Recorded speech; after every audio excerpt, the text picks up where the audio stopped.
Hey y'all, what's happening? This is Roderick Paulin from New Orleans, Louisiana. What's up? I'm trying a new thing with the whole video thing. But I'm coming to y'all in this way to bring up a subject that we know that's going on in New Orleans and has been going on for years, definitely among musicians. The idea of tipping. I was given some information today about one restaurant that actually has some statements printed on their actual dinner menu describing musicians as basically as panhandlers. That's how it comes across. So instead of, needless to say, I was quite upset when I read that, but I completely expected that with everything that's going on in New Orleans. But I decided to come to y'all this way just to give you more in-depth information about the history of tipping in America. So I'm going to be reading to you some findings about tipping in America. And the statement actually that I'm referring to, I posted it on Facebook earlier tonight. If you want to check it out, that's cool. But it says this: the passing of the tip for musicians is a long-standing New Orleans tradition. Please tip if you can. This is how our beloved musicians earn a living. So before I get into that, I just wanted to read some historical aspects of how tipping actually got started in America, because I think it's very important, for you, the viewer, to understand what this dynamic is happening in New Orleans, specifically dealing with the musicians. This statement that I just read, it's printed on a dinner menu from a restaurant operating on Frenchman Street in New Orleans, Louisiana, where thousands of visitors to the Crescent City explore and experience a sampling of local culture and cuisine. Tipping, quote unquote, is customary in New Orleans to the musicians as a gratuity in addition to the negotiated base pay they earn. The quote unquote tip is interpreted as a sign of appreciation to musicians, mostly given by the event attendees, essentially saying, figuratively and literally in some cases, "We enjoyed your services, thank you." As I begin to think about how that a restaurant has gone as far to encourage tipping as a way of life for musicians here in New Orleans, I became very concerned, to say the least. So I posted the statement on Facebook to further educate my colleagues in the music profession about how they're viewed by club owners, talent buyers, and event planners that constantly and consistently hire musicians for their events. I then went further and did an in-depth study on the history of tipping in America. My findings were staggering, to say the least, and it has led me to the issue of race and slavery. I say this with full knowledge, knowing this will spark controversy among some, but I caution anyone that's listening to this to do your homework, read the books, research the internet, consider the laws that were passed as a result of tipping here in America. Let's proceed. The origins of tipping stems from its earliest days of practice during the racial oppression of the post-Civil War Reconstruction period. Wealthy Americans of the 1850s and 1860s discovered this tradition was popular among the wealthy European aristocrats of the 17th century. They even themselves adopted the practice, which actually had its origination in medieval times as a master serf custom, wherein a servant would receive extra money for having performed superbly well on vacations while in Europe. So these wealthy Americans, wanting to seem aristocratic as well, began the practice of tipping on their return from vacation. So racist restaurant owners embraced tipping as a way to employ freed slaves without actually having to pay them any wages. And some customers were down with the new practice because they believed it was natural to tip their inferiors. Racism and classism run deep.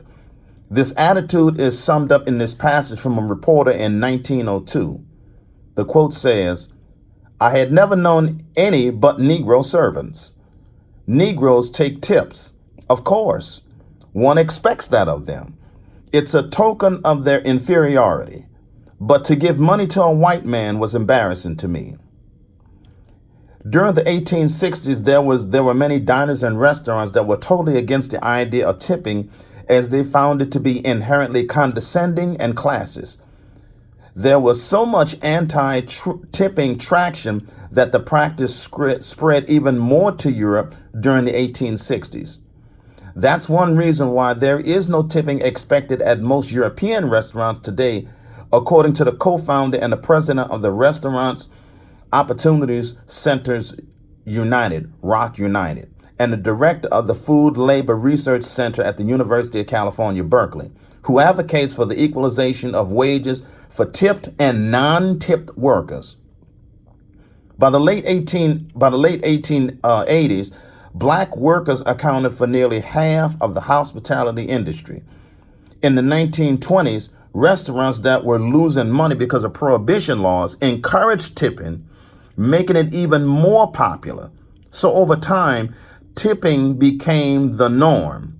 And thanks to the powerful lobbying of the restaurant industry, in 1938, Congress passed America's first minimum wage law, allowing states to set a lower wage for tip workers. After the ratification of the 15th Amendment in 1870, slavery was ended as an institution, but those who were freed from bondage were still limited in choices regarding work. Many who did not end up sharecropping worked in menial positions such as servants, waiters, barbers, and/or railroad porters. These were pretty much the only occupations available to them. For restaurant workers and railroad porters, there was a catch. Many employers would not actually pay these workers under the condition that guests would offer a small tip instead. These industries demanded the right to basically continue slavery with a $0 wage and tip. And this is in 1996, this was a study that was done by the head of the National Restaurant Association, Herman Cain, who convinced a Republican Congress to set a two-tiered wage system for tipped and non-tipped workers. The tip minimum wage was set at $2.13 per hour. Today, and 17 cents here in the United States of America, the legal minimum wage for tip workers is still $2.13 per hour. A century later, the inherent racism of tipping persists. Non-white restaurant workers take home 50% less, that means that's black folks, than their white peers. And then there's a new vulnerable demographic who's suffering, women. 66% of the almost 6 million tipped workers in America are women. Europe, where this whole tipping thing began, has long moved past tipping to pay restaurant workers a full wage. So maybe it's time for America to change its tipping culture. Despite tipping growing prominence, many remained unhappy about the custom in the years following Reconstruction. 6 states temporarily abolished the practice in 1915. In 1918, Georgia's legislature deemed tips as commercial bribes or tips for the purpose of influence and services, which is illegal. I say all this information, y'all, in relationship to what we're talking about, New Orleans musicians and tips. We know that it's a continual practice. It's something that's been going on. But let me make it perfectly clear. Professionals, we don't work for tips. We have a base rate. Like any other profession, like an attorney, a doctor, a lawyer, a chemist, an engineer. It's up to musicians to hold the standard and stop playing for tips. Now, this message is for the hacks. And I mean, when I say hack, I mean a hack who calls themselves a musician, but they're really not. They may own some instruments, but they haven't been trained. They're not skilled. Now, I'm not hating on anybody in terms of earning a living. However, specifically here in New Orleans, there have been many that have moved here that do not know the demographics of this business. They don't want to learn the music. They don't want to know the people who made the music what it was, which is the reason why they moved to New Orleans in the first place. However, let me make this perfectly clear. Professional musicians in New Orleans, we accept tips on top of the base pay that we negotiate before we accept a job, whatever that job is paying.